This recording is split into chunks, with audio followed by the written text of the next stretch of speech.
আসসালামু আলাইকুম। আজ আপনাদের সাথে ঈদের খুবই কমন একটি রান্না শেয়ার করব। রান্না করে দেখাচ্ছি দুধ সেমাই। রান্নাটি সহজ এবং কম সময়ে হলেও দুধের পরিমাপ সঠিক না হলে এই সেমাইটি রান্না অনেক সময় ঘন বা পাতলা হয়ে যায়, ফলে খেতে তেমন ভালো লাগে না। প্রথমে প্যান গরম করে দিচ্ছি 2 টেবিল চামচ ঘি। ঘিটা হালকা গরম হলেই এর মধ্যে কিছু কাঠবাদাম ও কাজু বাদাম কুচি দিয়ে দিচ্ছি। দিচ্ছি কিছু কিশমিশ। এগুলো খুব বেশি ভেজে পুড়িয়ে ফেলা যাবে না, কাঁচা গন্ধটা একটু গেলেই হবে। আমি 20 সেকেন্ডের জন্য ভেজে নিয়েছি। ভাজা হলে তুলে নিব। এখন ওই প্যানেই বাজারে যে লম্বা সেমাইটা পাওয়া যায় সেটি ছোট ছোট টুকরো করে সেখান থেকে 1 কাপ সেমাই দিয়ে দিচ্ছি। এটি লো আঁচে কিছুক্ষণ ভেজে নিব। যখন এরকম একটু কালার চেঞ্জ হয়ে যাবে তখন উঠিয়ে নিব। এখন ওই প্যানের মধ্যেই সেমাই রান্নার জন্য দুধ দিয়ে দিব। এখানে 1 কাপ সেমাইয়ের জন্য 1 লিটার দুধ নেওয়া হয়েছে।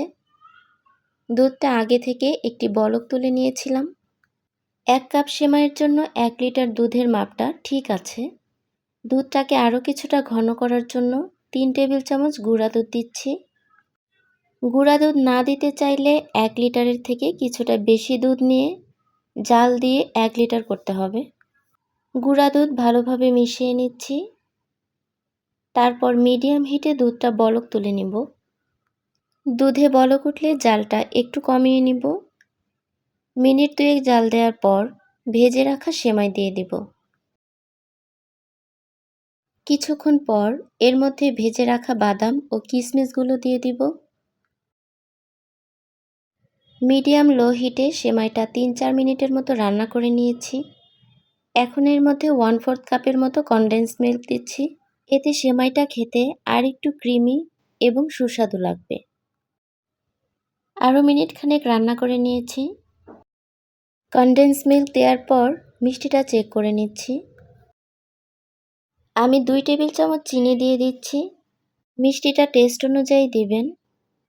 এখানে খুব সামান্য লবণ দিয়ে দিচ্ছি। সেমাইটা এ পর্যায়ে সিদ্ধ হয়ে গিয়েছে।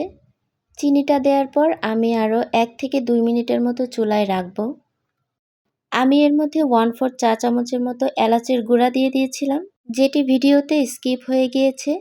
এলাচের গুঁড়া পছন্দ না করলে এখানে নাও দিতে পারেন। আমার 6 থেকে 7 মিনিটেই রান্নাটি হয়ে গিয়েছে।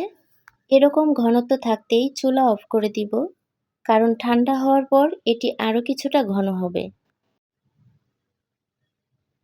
চুলা অফ করে দিয়েছি। সেমাইয়ের উপর যাতে সর না পড়ে এজন্য হালকাভাবে কিছুক্ষণ নাড়াচাড়া করতে হবে। সর পড়লে নিচের সেমাইটা পানসে লাগে। প্রিয় দর্শক, দেখুন সেমাইটা দেখতে কতটা ক্রিমি আর ইয়ামি লাগছে। ঠান্ডা হয়ে গিয়েছে। আমি এখন একটি বাটিতে সার্ভ করে নিচ্ছি। সেমাইয়ের উপরে আমি কিছু পেস্তা বাদাম কুচি দিয়ে গার্নিশ করে নিচ্ছি। ঠান্ডা হওয়ার পর এটির ঘনত্ব এরকম হয়েছে, একদম পারফেক্ট হয়েছে, আর খেতে তো অসাধারণ হয়েছে।